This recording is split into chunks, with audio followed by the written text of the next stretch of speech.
எப்பாடி என்ன மாதிரியான ஒரு மாஸ்டர் மைண்டரா நம்ம பார்வதிக்கு. ஆனால் சும்மா சொல்லக்கூடாதுங்க, வார இறுதி வரைக்கும் வெயிட் பண்ணி கரெக்டான ஒரு டைம் வரும்போது ஒரு விஷயத்தை வச்சு எப்படி இன்னைக்கு முழுக்க பார்வதி வந்து ப்ரோமோவில் வந்தாங்க பார்த்தீங்களா? அதுதாங்க பார்வதி. அதாவது பார்வதிக்கு தெரிஞ்சு போச்சு தான் ஒரு டம்மி பீஸா ஆகிட்டோம், இந்த வீட்டுக்குள்ள வைல்ட் கார்டு வர வரைக்கும் பார்வதி தான் அப்படின்னு இருந்த ஒரு விஷயம் வைல்ட் கார்டு வந்த பிறகு அப்படியே மாறி போச்சு. பார்வதிக்கான அட்டென்ஷன் கிடைக்கல, ஓரமாக பார்வதியை ஒதுக்கிட்டாங்க. எல்லாத்துலேயும் வந்து ஒரு டார்கெட்டாக பார்வதி இருந்தாங்க. இனிமேல் அந்த டார்கெட் இல்லையே, ஏன்னா எவனுமே நம்மளை பார்க்க மாட்டான், எவனுமே நம்மக்கிட்ட வந்து பேச மாட்டான், எந்த ஒரு பஞ்சாயத்தும் வரலையே, பிரச்சனையே இல்லாமல் இருந்தால் எப்படி? இந்த வீடு வந்து இவ்வளோ மொக்கையாக போய்கிட்டு இருக்கு, மக்களுக்கு மொக்கையாக தான் இருக்குது, ஆனால் ஜாலியாக போதே, அது எப்படி வந்து நான் இருக்கும்போது அந்த வீடு ஜாலியாக போகலாம் அப்படின்னு நினச்சி ஒரு அழகாக ஒரு விஷயம் வந்து அவங்க கையில் தொக்கா மாட்ட, அதை வச்சு ஒரு சல்பி மேட்ரு, அதை வச்சு இன்னைக்கு முழுக்க முழுக்க முழுக்க வச்சு ஒரு விஷயத்த பண்ணியிருக்காங்க பாருங்க. இந்த வாரம் பாருங்க, இது ஒன்று தான் கண்டென்ட் விஜய் சேதுபதிக்கு, வேற என்ன கண்டென்ட் இருக்கு? மிஞ்சி போனால் இந்த காதல் கண்டென்ட், அதுக்கப்புறமா எஃப்ஜே அது அவர் கேட்க மாட்டார், கேட்டார்னா நல்லா இருக்கும். ஸோ இந்த வியானா எஃப்ஜே பண்ணக்கூடிய அந்த ஒரு கேடுகட்ட செயல், அதை வந்து அடுத்த வீடியோவில் பேசுவோம். முதல்ல இப்போ தாங்க அந்த சம்பவம் நடந்து முடிஞ்சுது, அந்த லெட்டரை படிக்கக்கூடிய அந்த ஒரு விஷயம். ஒன்றும் இல்லை, இந்த லெட்டரை பொறுத்த வரைக்கும் அதில் வந்து எழுதியிருக்கிற வார்த்தை வந்து தன்வசம். அது வந்து 5 கேட்டகரியாக பார்வதி பிரிக்கிறாங்க. 5 கேட்டகரியாக பிரித்து 5 இடங்களில் பார்வதி வந்து பர்சனல் அட்டாக் பண்ணியிருக்காங்களாம், கேரக்டர் அசாசினேட் பண்ணியிருக்காங்களாம். இது எந்த அளவுக்கு ஒரு வேடிக்கையான ஒரு விஷயத்தை தாண்டி எவ்வளோ கிரிமினலாக அவங்க யோசிக்கிறாங்க பாருங்க. அவங்க பண்ணக்கூடிய விஷயங்களை மற்றவங்களுக்கு பார்வதி என்ன பண்ணுறாங்களோ அதை வச்சுக்கிட்டு அப்படியே மற்றவங்கள ஃப்ரேம் பண்ண ட்ரை பண்ணுறது இருக்குல்ல. எனக்கு பார்வதி சொல்கிறது என்னன்னா, என்னை வந்து இந்த மாதிரி ப்ரொஜெக்ட் பண்ணாதீங்க. அவங்க சொல்கிறாங்க, ஒரு வார்டனும் ஒரு டீச்சரும் பேசுகிற ஒரு விஷயத்த இப்படி நீங்கள் கொண்டு போகாதீங்க. யார் சொல்கிறது? பார்வதி. அமித் வந்து டென்ஷன் ஆகிட்டாப்புல. அவருக்கு என்னன்னா, ஒன்றுமே இல்லாத விஷயத்த சொல்லி சொல்லி சொல்லி சொல்லி நீ ஏமா இவ்வளோ பெருசாக ஊதுற, லிட்ரலாக பார்வதி வந்து ஊதுறாங்க அந்த விஷயத்த. ஒரு மொட்டை கடிதாசிங்க, அந்த மொட்டை கடிதாசியில் வசந்தி அப்படிங்கிற அந்த கேரக்டர் பற்றியும் தர்மலிங்கம் அப்படிங்கிற அந்த கேரக்டர் பற்றியும் எழுதியிருக்கு. தப்பாக எழுதலை, ஒரு விஷயத்தை பற்றி எழுதியிருக்காங்க.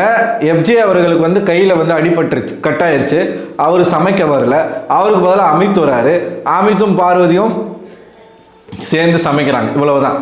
இதை வச்சு ஒரு லெட்ரு என்னன்னா, இவங்களே வேணும்னா அவங்க கையை கட் பண்ணிட்டு அவங்க வந்து இப்போ அமித் இந்த கிச்சனுக்குள்ளே வரணும், அதாவது தர்மலிங்கம் கிச்சனுக்குள்ளே வரணுன்றதுக்காக தன்வசம், வசம் அப்படிங்கிறது கிட்ட, அதுதான் கரெக்டான வார்த்தை. கனி அவர்கள் சொன்னது கரெக்ட். அவங்க கிட்ட வர வைக்கிறதுக்காக இந்த மாதிரி ஒரு விஷயத்த பண்ணிட்டாங்க, இவ்வளவுதான். இதில் எங்கே ஆபாசம் இருக்குது, இங்கே எங்கே வந்து கேரக்டர் அசாசினேட் இருக்குது, இங்கே எங்கே வந்து தனி மனித தாக்குதல், பர்சனல் அட்டாக் இங்கே எங்கே இருக்குது? பார்வதி அப்படிங்கிற வார்த்தை மென்ஷன் பண்ணப்படலை, அமித் அப்படிங்கிற வார்த்தை மென்ஷன் பண்ணப்படலை. தர்மலிங்கத்துக்கும் வசந்திக்கும் நடுவில் இருக்கக்கூடிய ஒரு கசமுசா, இந்த கசமுசாவை ஏற்படுத்துறது யாரு? நான் என்ன கேட்குறேன், நீங்கள் தானே இதை உருவாக்குனீங்க, இப்படி ஒரு ஸ்கிரிப்டை, இல்லாத ஒரு ஸ்கிரிப்டை இந்த ஸ்டூடெண்ட்ஸ் உருவாக்கி எழுதியிருந்தாங்கன்னா ஓகே. நீங்கள் சொல்கிற மாதிரி அது பர்சனல் அட்டாக், நீங்கள் சொல்கிற மாதிரி கேரக்டர் அசாசினேட். உங்களை யார் கேரக்டர் அசாசினேட் பண்ணிட்டாங்க நீங்கள் ஒரு குற்றச்சாட்டை வைக்கிறீங்களா? அதாவது பார்வதி என்ன ட்ரை பண்ணுறாங்கன்னா, ஸ்டூடெண்ட்ஸ் மேலே பழிய போடணும். யார் உங்களை பர்சனல் அட்டாக் பண்ணிட்டாங்க, கேரக்டர் அசாசினேட் பண்ணிட்டாங்க நீங்கள் சொல்கிறீங்களோ, நீங்கள் தான் போய் அவங்கக்கிட்ட எங்களுக்கு கல்யாணம் பண்ணி வைங்கன்னு கேட்டிங்களா இல்லையா? கேட்டிங்களா இல்லையா? அது எவ்வளோ அழகாக காயை நகர்த்துறாங்க பாருங்க, எவ்வளோ அழகாக வந்து ஒரு விஷயத்த வந்து அவங்க கிரியேட் பண்ணுறாங்கன்னா, இந்த லெட்டரை பற்றி பேசணும். முதல்ல வியானா கிட்ட இருந்து தாங்க ஆரம்பிக்குது. வியானா வந்து அடங்கவே மாட்டுறாங்க, ஒவ்வொரு பிரச்சனையாக பண்ணிக்கிட்டு இருக்காங்க அப்படிங்கிறதுல ஆரம்பிக்குது. அவங்கள பற்றி பேசிகிட்டு இருக்கும்போது பார்வதி அந்த லெட்டரை எடுத்துகிட்டு வராங்க, எடுத்துகிட்டு வந்து இதை அட்ரஸ் பண்ணணும்னு சொல்கிறாங்க. ஸோ டீச்சர்ஸ் எல்லாம் கார்டன் ஏரியாவில் உட்காந்து பேசிகிட்டு இருக்காங்க. பிரஜன், அமித், கனி, அப்புறம் எப்ஜே, இவங்க 5 பேரும் உட்காந்தாங்க பேசிகிட்டு இருக்காங்க. பேசிகிட்டு இருக்கும்போது பார்வதி தான் சொல்கிறாங்க 5 இடத்துல வந்து என்னை இது வந்து கேரக்டர் அசாசினேட் பண்ணுற மாதிரி இருக்குன்னு. ஒரு டீச்சர் கூட அதை ஒத்துக்கலை. இங்கே அவங்க எங்கேயுமே கேரக்டர் அசாசினேட் பண்ணலை, உங்களை வந்து வசந்தியாக தான் அவங்க எழுதியிருக்காங்க, நீங்கள் பார்வதி அதை எடுத்துக்காதீங்க. அது மட்டும் இல்லாமல் தன் வசம் அப்படிங்கிறது தன் கிட்ட அப்படின்னு தான் இருக்கே தவிர்த்து தன்கிட்ட அப்படின்னு தான் எழுதியிருக்கே தவிர்த்து எங்கேயுமே அங்கே வந்து தவறான வார்த்தைகள் பயன்படுத்தி எழுதப்படலை. நீங்கள் தான் அதை கிரியேட் பண்ணுறீங்க அந்த மாதிரின்னு சொல்கிறாங்க. அப்போ கூட கேட்கல. இதே வசந்தி டீச்சர் தான், வசந்தி வார்டன் தான் ஸ்டூடெண்ட்ஸ் மத்தியில் இதை அட்ரஸ் பண்ணணும்னு சொல்கிறாங்க. ஸ்டூடெண்ட்ஸ் கிட்ட இதை சொல்லணும், வீக்கெண்ட் வரைக்கும் கொண்டு போவேன்னு சொன்னது யாரு? பார்வதி. வீக்கெண்ட் வரைக்கும் நான் கொண்டு போய் இதை அட்ரஸ் பண்ணுவேன்னு சொல்கிறாங்க. அதுக்கப்புறமா எல்லாரையும் கூப்பிட்டு வச்சு பிரின்சிபல் வந்து பேசுகிறார். இந்த மாதிரி ஒரு லெட்டர் வந்திருக்கு. அவரும் என்ன சொல்கிறாரு, இந்த மாதிரி எழுதாதீங்க, அது தப்பு தான், ஆனால் இது பர்சனல் அட்டாக்கு, கேரக்டர் அசாசினேட்னு நம்ம எடுத்துக்க முடியாது அப்படின்னு தான் அவர் சொல்கிறார். இனிமேல் யாரும் இந்த மாதிரி பண்ணாதீங்கன்னு சொல்கிறார். ஆனால் பார்வதி என்ன பண்ணுறாங்க, அந்த இடத்துல வந்து அவங்க ஒரு விஷயத்த பண்ணுறாங்க. ஸ்டூடெண்ட்ஸ்க்கு குறும்பு பண்ணுறதுக்கு ஒரு லிமிட் இருக்குது. எஸ், கரெக்ட், அதை அக்செப்ட் பண்ணுறோம். ஸ்டூடெண்ட்ஸ்க்கு வந்து ஃபன் பண்ணுறதுக்கும் ஒரு விஷயத்த வந்து பேசுறதுக்கும் லிமிட் இருக்குது. பேசிக்காக அந்த ஸ்டூடெண்ட்ஸ் கிட்ட டிசிப்ளின் கிடையாது, அது வேற கதை. இருந்தாலும் நீங்கள் அவங்க கிட்ட போயிட்டு எங்களுக்கு கல்யாணம் பண்ணி வைங்கன்னு கேட்டதுனால மட்டுமே நீங்களும் சொக்கலிங்கமா தர்மலிங்கம் வந்து இந்த லவ் கண்டென்ட் ஸ்டூடெண்ட்ஸ் மத்தியிலே தான் நீங்கள் பண்ணுறீங்க. அவங்க மத்தியிலே டான்ஸ் ஆடுறீங்க, அவங்க மத்தியிலே சைக்கிள் ஓட்டுறீங்க, அவங்க மத்தியிலே நீங்கள் வெக்கப்படுறீங்க, சிரிக்கிறீங்க, வாழ்க்கையை பிரிக்கிறீங்கன்னு சொல்கிறீங்க, எங்களை பிரிச்சிடாதீங்கன்னு சொல்கிறீங்க, கல்யாணம் பண்ணி வைங்க சொல்கிறீங்க. இவ்வளோ விஷயத்தையும் நீங்கள் அந்த ஸ்டூடெண்ட்ஸ் மத்தியில் தான் பேசுகிறீங்க. அப்போ பேசும்பொழுது ஸ்டூடெண்ட்ஸ் இதை பண்ண தான் செய்வான். இல்லை திருமணமான ஒரு கணவன் மனைவி அப்படின்னு நீங்கள் ஒரு கேரக்டரை ப்ளே பண்ணியிருந்தா கூட ஸ்டூடெண்ட்ஸ் வந்து அப்படி எழுத தான் செய்வாங்க. நீங்கள் தான் அங்கே க்ரியேட் பண்ணுறீங்க. இவங்க கிரியேட் பண்ணிவிட்டு இவங்களே ஸ்டூடெண்ட்ஸ் மத்தியில் அதை அட்ரஸ் பண்ணணும்னு சொல்லிவிட்டு இப்போ ஸ்டூடெண்ட்ஸ் மத்தியில் வந்து பேசும்போது என்ன நடக்கும், லிவிங் ஏரியாவில் வந்து பேசுகிறாங்க, இவங்க பேசிட்டு போய் உட்காந்த உடனே அங்கே சபை கலைஞ்சிடணும். அவங்க வந்து என்ன சொல்கிறாங்க, நீங்கள் இந்த மாதிரி வந்து ஒரு லிமிட் இருக்குது, நீங்கள் இந்த மாதிரிலாம் பேசக்கூடாது, லிமிட்டை தாண்டி பேசாதீங்க, அவ்வளோதான், எல்லாம் கிளம்பி போங்க அப்படின்னா எப்படி? நீங்கள் ஒரு லிவிங் ஏரியாவில் பொதுவாக ஒரு விஷயத்தை அட்ரஸ் பண்ணிங்கன்னா ஒவ்வொருத்தருக்கும் ஒவ்வொரு கருத்து இருக்கும். அந்த கருத்தை ஒவ்வொருத்தரும் சொல்ல தானே செய்வான். நான் மட்டும் பேசுவேன், மற்றவங்க பேசக்கூடாது, உடனே அதை எப்படி மாற்றுறாங்க பார்வதி அப்படின்னா, எதுக்கு நீங்கள் இவ்வளோ க்ரியேட் பண்ணுறீங்க, இவ்வளோ பெருசாக எதுக்காக வளர்க்குறீங்க, நான் இந்த மாதிரி பேசாதீங்கன்னு சொல்கிறதுக்கு தான் வந்தேன், இதில் ஒவ்வொருத்தரும் கருத்து சொல்ல வேண்டாம் அப்படின்னு அவங்க எதுக்கு சொல்லணும்? கருத்து எல்லாருமே சொல்ல தானே செய்வாங்க. ஒவ்வொருத்தரும் வந்து சொல்கிறாங்க, நாக்க புடுங்கிற மாதிரி கேள்வி கேட்குறாங்க. இவங்க திவ்யா வந்து கேட்டாங்க பாருங்க, அவங்க தான் ஆரம்பித்தாங்க கரெக்டாக ஒரு பாயிண்ட். இந்த லெட்ரு வந்து எழுதுனது வந்து தப்பு, சரி, நான் இங்கே பேச வரல, நீங்கள் தான் ஸ்டூடெண்ட்ஸ் கிட்டே எங்களுக்கு கல்யாணம் பண்ணி வைங்கன்னு சொன்னீங்க, நீங்கள் தான் உங்களுடைய கேரக்டரை இந்த மாதிரி ஸ்டூடெண்ட்ஸ் மத்தியில் ப்ரொஜெக்டும் பண்ணீங்க, இப்போ உங்களுக்கு அது பிடிக்கலன்னு சொல்கிறீங்க, இப்போ என்ன நாங்கள் பேசக்கூடாதா? ஓகே, நாங்கள் பேச மாட்டோம், ஸ்டூடெண்ட்ஸ் யாருமே வந்து இவங்களை சேர்த்து வச்சு பேசாதீங்க. இவங்களுக்கு சேர்த்தும் வைக்கணுமா?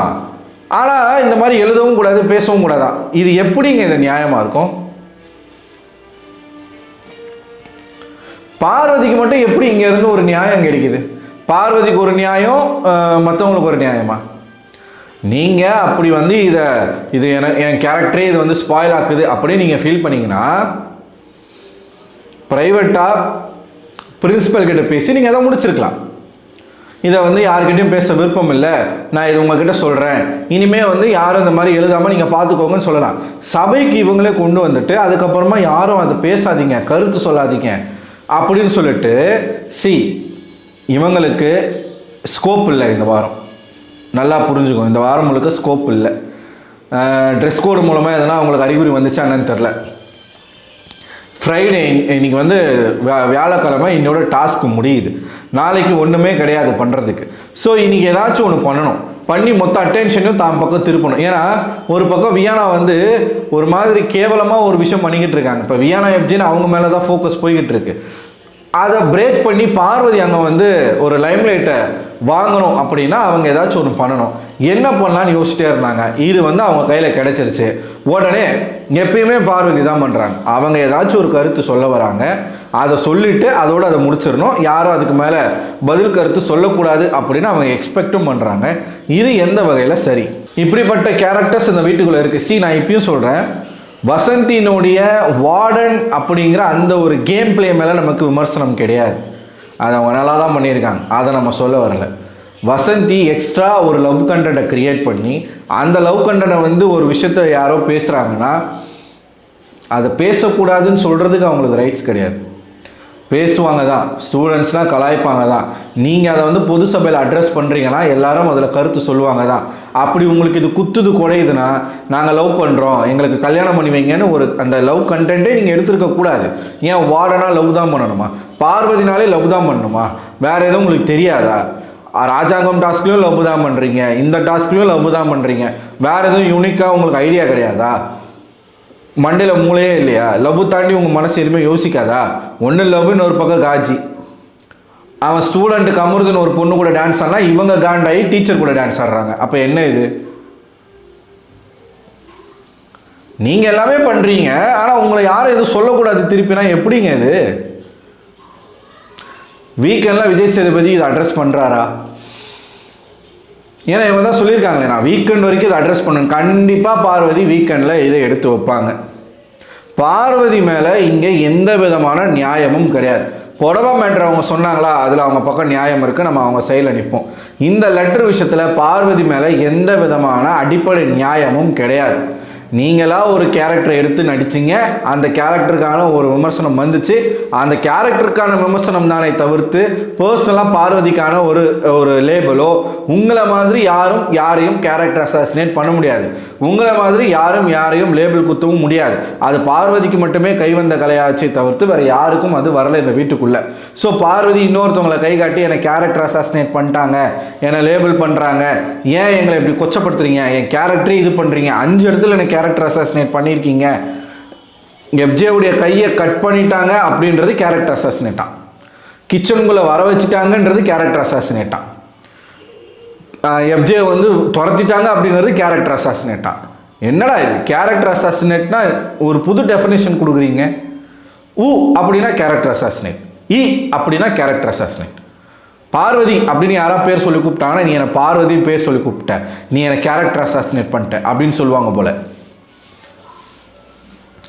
யாராச்சும் பார்வதி இனிமேல் அசிங்கமாக திட்டணும், கேரக்டர் அசாசினேட் பண்ணணும், அவங்க பேரை மட்டும் அவங்க கிட்ட சொல்லுங்க. அதான் பார்வதி அசிங்கமாக கேட்கணுமா, அடியே பார்வதி அப்படின்னு கேளுங்க. அதுதான் அவங்களுக்கு வந்து கேரக்டர் அசாசினேட். நீ எல்லாம் பார்வதியா அப்படின்னு கேளுங்க, அதுவே அவங்களுக்கு கேரக்டர் அசாசினேட் தான். இருக்கிறதுல கேவலமான பார்வதி நீ அப்படின்னு நீங்கள் ஒரு வார்த்தையை சொல்லுங்கள். அது அவங்கள ஆபாசமாக பேசுறது, அசிங்கமாக பேசுறது, கேரக்டர் அசாசினேட் பண்ணுறது, இப்படி தான் நம்ம கொண்டு போகணும் போகிற போக்க பார்த்தா. ஸோ நீங்கள் என்ன நினைக்கிறீங்க? உங்களோட கருத்துக்களை மறக்காமல் கமெண்ட் பாக்ஸில் கமெண்ட் பண்ணுங்கள். அடுத்த ஒரு வீடியோவில் உங்களை சந்திக்கிறேன். அதுவரை உங்களிடமிருந்து விடைபெறுவது நான் அரவிந்தன்.